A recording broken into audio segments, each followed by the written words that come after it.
देखिएगा, आज हम लोग जो है कक्षा 6 में गणित का तीसरा पाठ पढ़ेंगे, जिस पाठ का नाम है पूर्ण संख्याओं पर संक्रिया। पूर्ण संख्याओं पर संक्रिया क्या होती है? जैसे हम लोग पिछली कक्षाओं में जो है जोड़ घटाना, गुणा भाग इत्यादि के बारे में पढ़ा। अब जो है हम जो है क्या करेंगे कि संख्याओं के गुणों के बारे में, यानी कि जो जोड़ घटाना की क्रियाएं हैं उनके क्या गुण हैं उनके बारे में हम लोग अध्ययन करेंगे। तो ध्यान से देखेंगे, पहला गुण क्या है? पहला तो गुण ये है कि दो प्राकृतिक या दो पूर्ण संख्याओं का योगफल जो होता है वह पूर्ण संख्या या प्राकृतिक संख्या होता है। यानी दो संख्या में प्राकृतिक हो या पूर्ण संख्याएं हो, उनका जो योगफल होगा वह निश्चित रूप से पूर्ण संख्या होगा या प्राकृतिक संख्या होगा। अर्थात हम कह सकते हैं कि पूर्ण संख्या प्लस पूर्ण संख्या बराबर क्या होगा?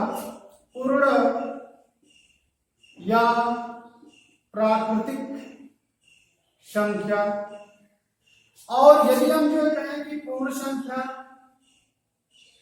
प्लस प्राकृतिक संख्या तो बराबर पूर्ण या प्राकृतिक संख्या, या हम कहें कि प्राकृतिक संख्या और प्लस पूर्ण संख्या, या आप कहें प्राकृतिक संख्या प्लस प्राकृतिक संख्या तो बराबर भी जो है पूर्ण संख्या और या करके लिखेंगे प्राकृतिक संख्या। तो ये ध्यान देने की बात है, थोड़ा सा ध्यान देंगे कि जो गुण पहला है उस गुण में हमने ये आपको बताया है कि दो पूर्ण संख्या हो या दो प्राकृतिक संख्या हो, उनका जो योगफल होगा वह या तो पूर्ण संख्या हो सकता है या प्राकृतिक संख्या हो सकता है। जैसे अगर हम मान लें कि दो पूर्ण संख्या या प्राकृतिक संख्या a और b है और इनका योगफल c के बराबर है। देखिएगा, a और b दो पूर्ण संख्याएं हैं, इनका योगफल c के बराबर है, तो c भी एक पूर्ण संख्या होगी या प्राकृतिक संख्या होगी। थोड़ी सी बात और जाने कि इस गुण को, जो ये योग का गुण है, ये जोड़ने का ये गुण है, इसको हम समवर्ग गुण कहते हैं। कौन सा गुण कहेंगे? समवर्ग गुण कहें। दूसरा गुण देखें, दूसरे गुण में हम आपको ये बताएंगे कि दो प्राकृतिक संख्या या दो पूर्ण संख्याओं का योगफल जो होता है उनके क्रम को परिवर्तित करने से परिवर्तित नहीं होता है। अर्थात अगर हम कहें कि a प्लस बी बराबर यदि c है तो b प्लस a बराबर b क्या होगा? c होगा। यानी a प्लस b का योगफल c के बराबर है तो b प्लस a बराबर b क्या होगा? c होगा। अर्थात हम कह सकते हैं a प्लस b बराबर b प्लस a बराबर क्या? c। अर्थात किन्हीं दो पूर्ण संख्याओं या किन्हीं दो प्राकृतिक संख्याओं के योगफल जो है उनके क्रम को परिवर्तित करने से जो परिमाण होता है परिवर्तित नहीं होता है। अर्थात हम कह दें कि a प्लस बी और प्लस b प्लस a बराबर क्या? c। अर्थात जैसे हम मान लें कि 5 धाम 3 बराबर क्या होता है प्यारे बच्चों? 8 होता है, तो 3 धाम 5 बराबर भी क्या होगा? 8 ही होगा। अर्थात हम लिख सकते हैं कि 5 धाम 3 बराबर 3 धाम 5 बराबर क्या? 8। ये जो क्रम बदल रहा है इसको हम कहते हैं क्या है भाई? इसको हम कहते हैं क्रम विनिमय, योग का क्रम विनिमय गुण, योग का क्रम विनिमय गुण कहते हैं। तीसरा गुण क्या है? पूर्ण संख्या, किसी पूर्ण संख्या या प्राकृतिक संख्या में शून्य जोड़ने पर संख्या का जो परिमाण होता है बदलता नहीं है। जैसे हम बात करें a प्लस 0 बराबर क्या a, या 0 प्लस a बराबर क्या a, अर्थात इसको हम क्या कहेंगे, इसको हम कहते हैं योगात्मक गुण या योग का तत्समक गुण। क्या कहेंगे, योग का तत्समक गुण कहते हैं। अर्थात जैसे ये 0 प्लस 5 है तो ये 5 ही रहेगा, या 5 प्लस 0 है तो भी क्या रहेगा, 5 रहेगा। अर्थात किसी भी संख्या में शून्य को जोड़ने पर या किसी संख्या को शून्य में जोड़ने पर उसका परिमाण उस संख्या के सदैव बराबर होता है। चौथा गुण देखेंगे जिसको हम जोड़ का साहचर्य नियम कहें, साहचर्य गुण कहें, तो हम साहचर्य का मतलब होता है हमें जो है समायोजन करना है, किन्हीं दो संख्याओं को हम समायोजित करके सरलता पूर्वक जोड़ लें, तो जोड़ने की इस क्रिया को हम क्या कहेंगे, साहचर्य, योग का साहचर्य नियम कहते हैं। अब जैसे हम बात करें साहचर्य का, तो जैसे a प्लस बी है ब्रैकेट 1 प्लस सी है बराबर दे दिया है a प्लस बी प्लस क्या है सी है। तो इस तरह का अगर सिचुएशन पैदा अगर हो, इस तरह की जो है स्थिति पैदा हो, तो उस स्थिति को हम क्या कहेंगे, योग का साहचर्य नियम कहते हैं। जैसे अगर हम बात करें 3 धन 5 धन 12 बराबर 3 धन 5 धन क्या 12, तो ये ध्यान से देखेंगे इसमें किस नियम का पालन हो रहा है, क्योंकि इनके जो परिमाण है बदलेंगे नहीं, दोनों पक्ष यानी लेफ्ट यानी बायां पक्ष और दायां पक्ष का जो परिमाण होगा बदलता नहीं है, लेकिन इस पर जो नियम लागू हो रहा है वह योग का साहचर्य नियम कहलाएगा और इसके द्वारा हम योगफल ज्ञात कर सकते हैं। तो इसको हम लिखे अगर बराबर करके, तो ये 12 और 5 17 और 3 कितना हो जाएगा 20। इनको भी करें तो 5 3 8 और 12 जोड़ देंगे तो कितना होगा 20 के बराबर हो जाता है। ये रहा योग का जो गुण है, जोड़ने के जो गुण थे। पहला हमने बताया कि दो पूर्ण संख्या या दो प्राकृतिक संख्या, एक पूर्ण संख्या एक प्राकृतिक संख्या का जो योगफल होगा वह जो पूर्ण या प्राकृतिक संख्या ही होगा, उसको हम जो संवरक गुण कहते हैं, उसको हम क्या कहेंगे, संवरक गुण कहते हैं। दूसरा हमने बताया कि किन्हीं दो प्राकृतिक संख्याओं या दो पूर्ण संख्याओं के क्रम को परिवर्तित करने पर उनके परिमाण बदलते नहीं हैं, तो उसको हम क्रम विनिमय गुण कहते हैं। एक होता है योग का तत्समक गुण, जिसमें हम करते क्या है, शून्य को किसी संख्या में या किसी संख्या में शून्य को जोड़ देने पर उस संख्या का जो परिमाण होता है वह परिवर्तित नहीं होता है। और चौथा गुण था संवरक, ये जो साहचर्य जिसको आप कह रहे थे साहचर्य गुण है, जोड़ का या योग का साहचर्य गुण कहते हैं। जैसे a प्लस बी है प्लस सी है, तो a प्लस बी ब्रैकेट में है, तो इसको हटा करके इस ब्रैकेट को हम b और c के अगर बीच में ला दे तो इसको हम क्या कहेंगे, साहचर्य गुण कहते हैं।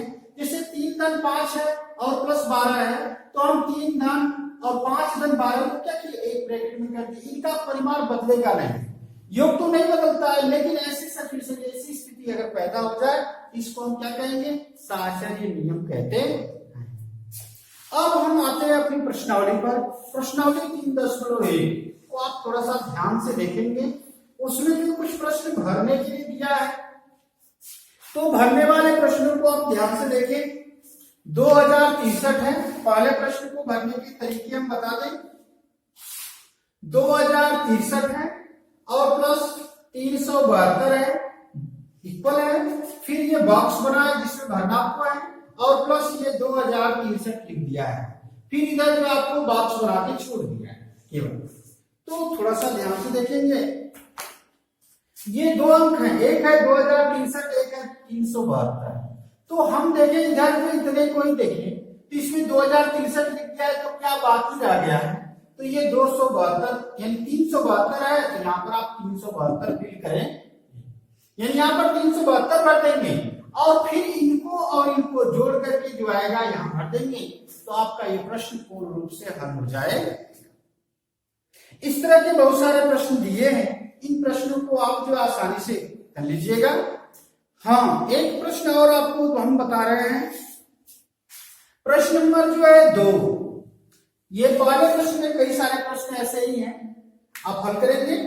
ये लिखा है 22 है, 45 है, और क्या है 54 है, ये 3 अंक हैं, इनके क्रम को, इन संख्याओं के क्रम को क्या करना है, परिवर्तित करके कितने प्रकार से आप लिख सकते हैं, कितने प्रकार से इनको जो आप व्यवस्थित कर सकते हैं, तो उनको व्यवस्थित करके दिखाना भी है, और इनका परिमाण यानी इनका योगफल क्या होगा ये भी बताना है, और इस गुण को हम क्या कहेंगे ये भी हमें बताना है। तो ध्यान से देखें, हम पहले तो लिखेंगे 22 धन 45 धन 54, पहला हमारा कम हो गया। दूसरा लिखेंगे 22 धन 54 धन 45 लिख देते हैं। फिर तीसरा क्रम लिखेंगे 22 के स्थान पर 45 लिख दें, 45 और धन 22 और धन 54, फिर लिखेंगे 54 धन 22 और धन क्या 45, फिर इसके बाद लिखेंगे 45 धन 54 और धन क्या 22, फिर लिखेंगे 54 धन 22 45 और धन क्या 22। इस प्रकार से हम जो है कुछ पदों को लिख दिए हैं, आप उनको थोड़ा सा ध्यान से देख लीजिएगा। और आपको जानना क्या है, देखिए इनके क्रम में क्या हो रहा है, परिवर्तन हो रहा है, तो इस पर कौन सा नियम लगेगा, क्रम विनिमय का, योग का क्रम विनिमय नियम। क्या लिखेंगे प्यारे बच्चों, योग का क्रम विनिमय नियम, ये लागू होगा आपका, ठीक है। और योगफल की बात करें तो योगफल आप लिखेंगे 22 धन 45 धन 54, तो देखिए 4 5 9 2 11 को एक हासिल एक हो गया, 5 4 9 2 11 1 12 121, इसका योगफल हो जाए, योग कर दिए। तो इस तरह के प्रश्न आप इनको तो कर लेंगे। अब देखिएगा, पहले तीसरे प्रश्न में लिखा है, कह रहा है कि कुछ संख्याएं दी है, उन संख्याओं का योगफल ज्ञात करना है और उनके व्युत्क्रम करके भी पुनः योगफल ज्ञात करना है। थोड़ा सा देखेंगे, जैसे हम एक प्रश्न लेते हैं, उसमें से एक प्रश्न ये है कि इन्हें हल कीजिए, करा इन्हें जोड़िए एवं संख्याओं को व्युत्क्रम कर उत्तर की सत्यता की जांच कीजिए। तो ये जो लिखा है 45 है, 67 है और प्लस है 68 12 है, ये जो आपका है प्रश्न है, इनका योगफल हमें ज्ञात करना है। योगफल करेंगे, देखिएगा 7 और 2 कितना हो जाएगा 9, 6 और 1 क्या हो गया 7, और 5 और 8 क्या हो गया 13, तो 3 हासिल है, और 6 4 10 और 1 क्या हो गया 11।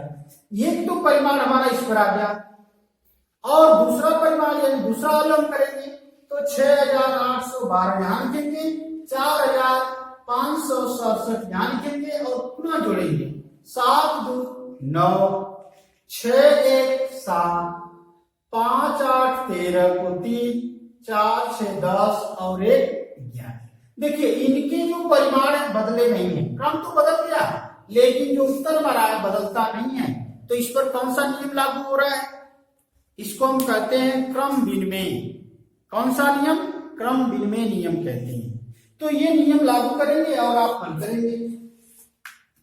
अब करें कि इन्हें हल कीजिए यानी जोड़िए।